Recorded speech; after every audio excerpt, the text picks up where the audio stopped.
नमस्कार. सादर करत आहोत ठाणे वार्ता. ठळक घडामोडी. आदिवासी जनतेनं वसुबारसेच्या दिवशी कुलदैवतेची पूजा करून आपली दिवाळी केली साजरी. दुचाकीचे लायसन काढण्यासाठी येणाऱ्या प्रत्येकाला सिम्युलेटर मशीनवर सराव करायला मिळणार आणि ठाण्यात मार्गदर्शक तत्त्वांचे उल्लंघन करणाऱ्यांकडून 1,70,000 रुपयांचा दंड वसूल.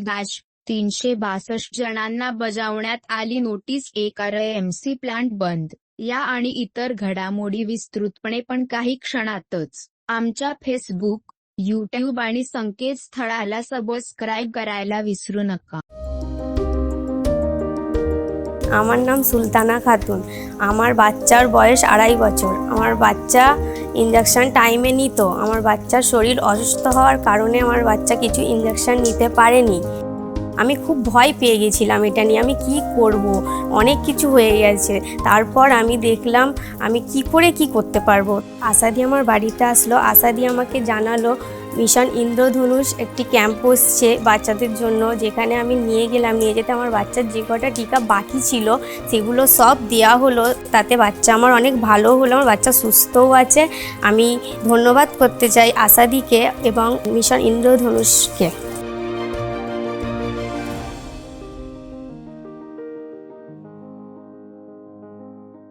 जिल्ह्यातील आदिवासी जनतेनं आज वसुबारसेच्या दिवशी कुलदैवतेची पूजा करून आपली दिवाळी साजरी केली। ठाणे जिल्हा हा मुख्यत्वे आदिवासी जिल्हा म्हणून ओळखला जातो।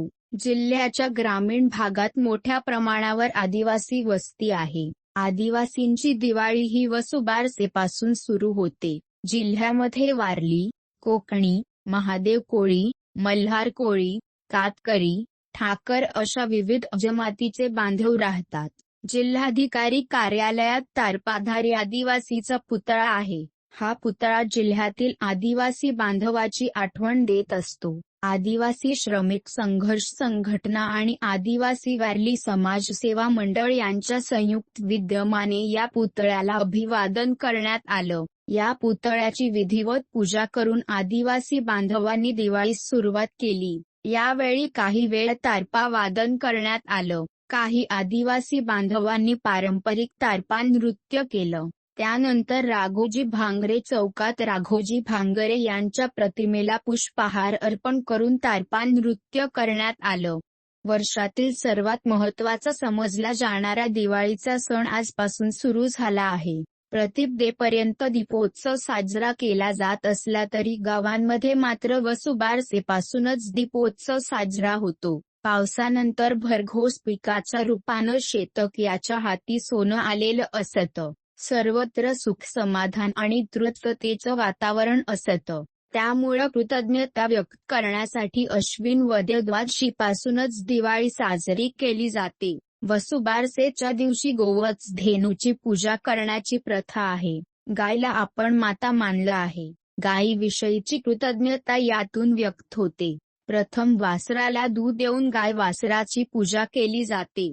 तिला पुरणपोळीचा नैवेद्य दाखवून मुलांचं कल्याण आणि उत्तम आरोग्यासाठी तसंच कुटुंबाच्या भरभराटीसाठी मनोभावे प्रार्थना केली जाते। स्त्रिया आवर्जून या दिवशी उपवास करतात। संध्याकाळी गायीच्या पूजेनंतर भाकरी आणि गवारीची भाजी खाऊन उपवास सोडला जातो। प्राचीन काळी पृथ्वीराजाच्या राज्यात पृथ्वीवर नैसर्गिक संकट आलं तेव्हा त्यानं गोमातेचं पूजन केलं। त्यावेळी संकटात सापडलेली सृष्टी नवजीवनानं पुन्हा बहरली। तोच हा द्वादशीचा दिवस। वसुबारसेला गायीला पूजून भारतीयांनी तिला गोठ्यातून देव्हाऱ्यात आणलं आहे। या सायाचं स्मरण देणारी ती वसुबारस आज सर्वत्र उत्साहात साजरी करण्यात आली। ठाणे वार्ता आणि श्रीस्थानक परिवारातर्फे सर्व ठाणेकरांना दीपावलीच्या हार्दिक शुभेच्छा। ही दीपावली आपल्याला सुख समृद्धी, भरभराटीची आणि सर्व मनोकामना पूर्ण करणारी जावो हीच आमच्या परिवारातर्फे शुभेच्छा। छत्रपती शिवाजी महाराजांची दिव्यांपासून प्रतिकृती साकार। दिवाळीच्या पार्श्वभूमीवर शिवसेना शिंदे गटाचा अनोखा उपक्रम। दिवाळीच्या पार्श्वभूमीवर राजकीय पक्षांकडून दीप उत्सवाचे विविध सांस्कृतिक कार्यक्रम आयोजित केले जातात। मात्र कल्याण पश्चिम येथील शिवसेना शिंदे गटाच्या आमदार आणि कार्यकर्त्यांनी कल्याण पश्चिमेमधील भगवा तलाव परिसरात छत्रपती शिवाजी महाराज यांची प्रकाशित दिव्यातील प्रतिकृती हा एक अनोखा उपक्रम राबवला असून प्रकाशित झालेले छत्रपती शिवाजी महाराज पाहण्यासाठी मोठ्या प्रमाणात नागरिकांनी कल्याणच्या गर्दी केली होती. शहरात येण्यापूर्वी पाण्याचा प्रवास कसा होतो, त्याचे शुद्धीकरण कसे केले जाते हे जाणून घेण्यासाठी ठाण्यातील महिलांनी ठाणे महानगरपालिकेच्या टेमघर येथील जलशुद्धीकरण केंद्राला भेट दिली. गृहनिर्माण आणि शहरी व्यवहार मंत्रालयाच्या अमृत 2.0 या उपक्रमांतर्गत या जल दिवाळीचे आयोजन करण्यात आले होते. 7 ते 9 नोव्हेंबर या काळात देशभरात जल दिवाळी हा उपक्रम साजरा केला जात आहे. त्यात राष्ट्रीय नागरी उपजीविका अभियानाच्या सहकार्याने पाण्यासाठी महिला आणि महिलांसाठी पाणी या कार्यक्रमाचे आयोजन करण्यात आले आहे. त्यानिमित्ताने ठाणे महापालिकेचा समाज विकास विभाग आणि पाणी पुरवठा विभाग यांनी महिलांना पाणी पुरवठा, जल शुद्धीकरण याची माहिती देण्यासाठी या भेटीचे आयोजन करण्यात आले होते. स्वयंसहायता महिला बचत गटातील 34 महिला या दिवसभराच्या पाहणी दौऱ्यात सहभागी झाल्या होत्या. टेमघर येथे पहिल्या सत्रात कार्यकारी अभियंता हनुमंत पांडे यांनी जलशुद्धीकरण केंद्र, त्याचे कामकाज, विविध विभाग यांची माहिती दिली, तर दुसऱ्या सत्रात कनिष्ठ अभियंता शार्दूल म्हात्रे आणि वनराज पाटील यांनी या महिलांना संपूर्ण जलशुद्धीकरण केंद्र दाखवले. पाणी शुद्ध करण्याची प्रक्रिया समजावून सांगितली. या पाहणी दौऱ्यात उपायुक्त वर्षा दीक्षित, उपनगर अभियंता विनोद पवार तसेच समाज विकास विभाग आणि पाणी पुरवठा विभागाचे अधिकारी उपस्थित होते. पाण्याचा प्रवास, त्याचे शुद्धीकरण आणि ते करण्यासाठी लागणारे श्रम ह्यांची माहिती जाणून घेता आली. याबद्दल महिलांनी समाधान व्यक्त केले. शहरातल्या सुखवस्तू घरांमध्ये दिवाळीसारखा येणारा आनंदोत्सव अगदी धूमधडाक्यात साजरा केला जातो, पण शहरापासून काही किलोमीटर अंतरावर म्हणजे जांभूळपाडा आणि नारळीपाडा, येऊर येथील काही आदिवासी बांधवांमध्ये मात्र अजूनही गरिबी आणि दुःखाचं सावट कायम आहे. या दिवाळीच्या निमित्ताने येथील 60 कुटुंबांना फराळाचं गोडधोड आणि विद्यार्थ्यांनी स्वतः तयार केलेले आकाश कंदील देऊन त्यांची ही दिवाळी आनंदी करण्यासाठी एक छोटासा प्रयत्न या उपक्रमांतर्गत केला गेला. आनंदाच्या या मळ्याला फुलविण्यासाठी शाळेतील सर्व स्काउट आणि गाईड, ठाणे जिल्हा भारत स्काउट गाईड संघटक Hemangi Patil, Indian fellowship scout guide doctor Narendra Jawale, Borwankar fellowship सदस्य बागुल काका आणि गाईड कॅप्टन कल्पना बोरवणकर या सर्वांनी विशेष प्रयत्न केलेत. आपण पाहत आहात श्री स्थानक वाहिनी, ठाणे जिल्ह्याचं मुख्य व्यासपीठ.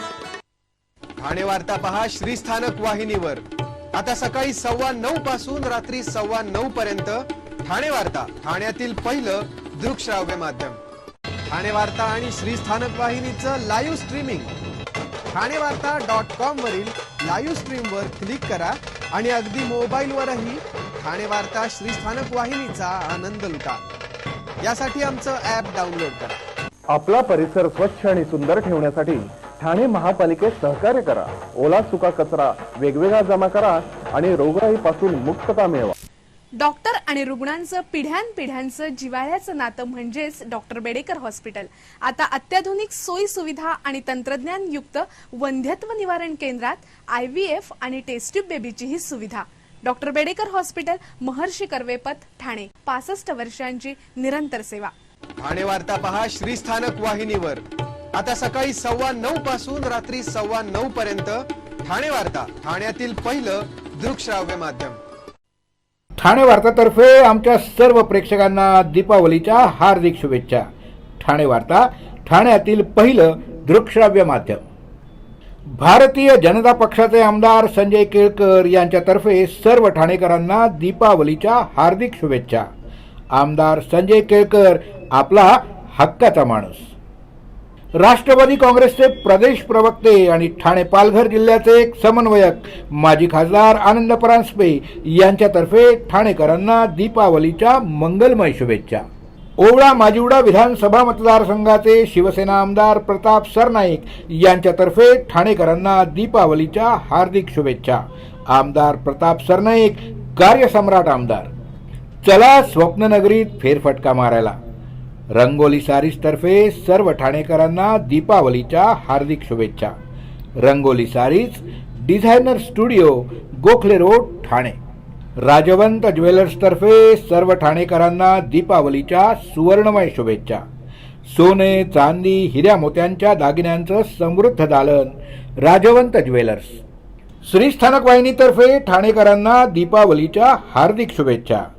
श्रीस्थानक वाहिनी ठाण्यातील पहिली स्थानिक वाहिनी. आता लुटा घर बसल्या मनोरंजनाचा आनंद. दुचाकी अपघाताच्या वाढत्या घटना लक्षात घेता दुचाकी स्वारांनी नियमानुसार सुरक्षित वाहन चालविण्यासाठी ठाणे प्रादेशिक परिवहन विभागाने अनोखी शक्कल लढवली आहे. दुचाकीचे लायसन काढण्यासाठी येणाऱ्या प्रत्येकाला सिम्युलेटर मशीनवर सराव करायला मिळणार आहे. युनायटेड वे संस्था आणि एलडी ऑटोमोटिव्ह यांच्या सहकार्याने सिम्युलेटर मशीनवर दुचाकी चालविण्याचा फील दिला जात असून सिग्नल, रस्ते, नागमोडी वळण, पाऊस, गतिरोधक आदी सर्वांचा समावेश करण्यात आला आहे. यामुळे चालकांना दुचाकी चालविताना दोष समजणार आहेत. मर्फी जवळील ठाणे प्रादेशिक परिवहन कार्यालय येथे रस्ता सुरक्षा मार्गदर्शन कक्षाचे आणि दुचाकी सिम्युलेटरचे उद्घाटन वाहतूक शाखेचे पोलीस उपायुक्त डॉक्टर विनय राठोड यांच्या हस्ते पार पडले. यावेळी उपप्रादेशिक परिवहन अधिकारी जयंत पाटील उपस्थित होते. यावेळी बोलताना डॉक्टर विनय राठोड म्हणाले की आजच्या तरुण पिढीसाठी सिम्युलेटरचे नवीन तंत्रज्ञान खूप महत्त्वपूर्ण ठरणार आहे. वाहतूक नियमांनुसार वाहन चालविणे केव्हाही सुरक्षित असते, मात्र अनेक जण नियमांची पायमल्ली करतात. दुचाकी चालवताना आपले दोष काय आहेत हे समजण्यासाठी सिम्युलेटर मशीन मदतगार ठरू शकेल. दुचाकी स्वाराने वाहतूक नियमानुसार गाडी चालविणे अपेक्षित आहे. रस्त्यावरील सिग्नल, खुणा, वेग मर्यादा आदी सर्व गोष्टींचा अभ्यास करून टेस्ट ड्राईव्हची परीक्षा देणं उत्तम असते. मात्र परीक्षेत वाहन चालविताना चुका घडतात आणि चालकाला अनुत्तीर्ण केलं जात. मात्र हे टाळासाठी सिम्युलेटर मशीन महत्त्वाचा दुवा असणार आहे. दुचाकी स्वारासाठी सिम्युलेटर कक्ष ठेवला आहे. सिम्युलेटर मशीन असून सर्व मांडणी दुचाकीसारखी आहे.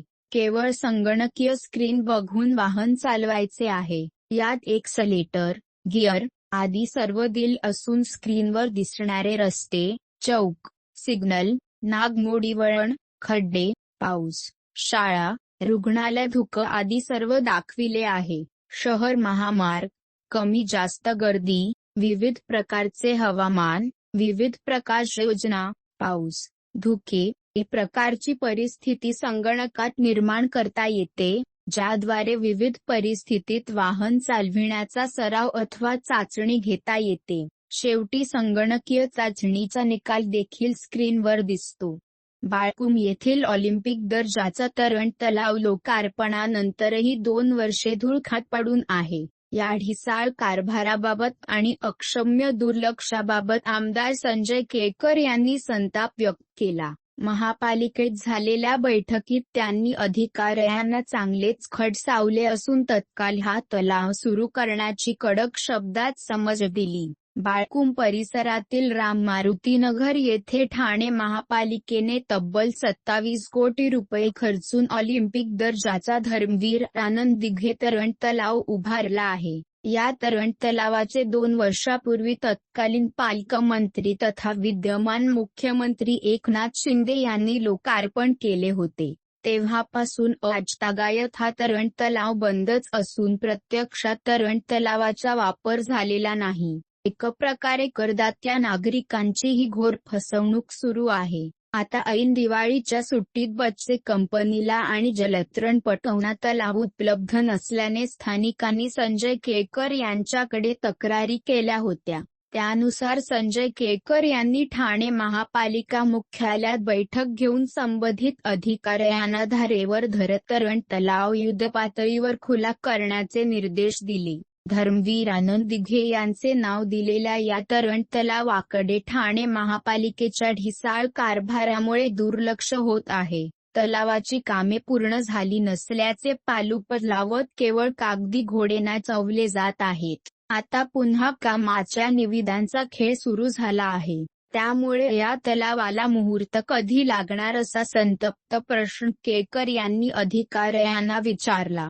हवेची गुणवत्ता कायम राखण्यासाठी उच्च न्यायालयाने दिलेले निर्देश आणि मार्गदर्शक तत्त्वे यांच्या अंमलबजावणीसाठी महापालिका आयुक्त अभिजित बांगर यांच्या आदेशानुसार महापालिका क्षेत्रातील सर्व प्रभाग समित्यांनी भरारी पथकांची स्थापना केली आहे. या पथकांनी सकाळी 7 वाजल्यापासून पाहणी आणि कारवाईस सुरुवात केली असून संध्याकाळपर्यंत 362 जणांना नोटिसा बजावण्यात आल्या आहेत. तर नियमांचे उल्लंघन केल्याप्रकरणी एकूण 1,70,000 रुपयांचा दंड वसूल करण्यात आला. यात आनंदनगरच्या एक नाका येथे तैनात असलेल्या नौपाड्यातील पथकाने बांधकामाचा राडारोड्याची रेअबीट वाहतूक करणाऱ्या 21 डंपर्सवर दंडात्मक कारवाई केली. त्यांच्याकडून 1,05,000 रुपयांचा दंड वसूल करण्यात आला आहे. त्याचबरोबर माजिवडा प्रभाग समिती अंतर्गत एक RMC प्लांट बंद करण्यात आला. शहरात सुरू असलेली बांधकामे, बायोमास जाळणे, राडारोड्याची वाहतूक यांना नियमावलीचे पालन करण्यासाठी नोटिसाही बजावण्यात आल्या आहेत. सर्व नागरिकांना आवाहन करण्यात येत आहे की सध्या डासांमार्फत पसरणाऱ्या डेंग्यू या आजाराचा प्रसार रोखण्यासाठी प्रत्येकाने पुढील प्रमाणे कार्यवाही करावी. डेंग्यू आजार एडिस इजिप्ती हा डास चावल्याने होतो. या डासांची पैदास साचलेल्या किंवा साचवलेल्या स्वच्छ पाण्यामध्ये होते. 8 दिवसांपेक्षा जास्त दिवस पाणी उघडे व साचून राहिल्यास त्यात डास अंडी घालतात. अंड्यांच्या अळ्या तयार होऊन आपण आपले कार्यक्रम अथवा बातम्या आम्हाला ठाणेवार्ता@gmail.com या आमच्या ईमेलवर कळवू शकता. ठळक घडामोडी शेवटी पुन्हा एकदा. आदिवासी जनतेनं वसुबारसेच्या दिवशी कुलदैवतेची पूजा करून आपली दिवाळी केली साजरी. दुचाकीचे लायसन काढण्यासाठी येणाऱ्या प्रत्येकाला सिम्युलेटर मशीनवर सराव करायला मिळणार. आणि ठाण्यात मार्गदर्शक तत्वांचे उल्लंघन करणाऱ्यांकडून 1,70,000 रुपयांचा दंड वसूल. 362 जणांना बजावण्यात आली नोटीस. एक RMC प्लांट बंद. या होत्या ठाणे वार्ता. आपली एखादी बातमी बघायची राहून गेल्यास आपण आमच्या ठाणेवार्ता.in या संकेतस्थळाला किंवा फेसबुक पेज तसंच यूट्यूबचे चॅनेलला अवश्य भेट द्या. मग पुन्हा भेटू पुढील बातमीपत्रात फक्त श्रीस्थानक वाहिनीवर. धन्यवाद.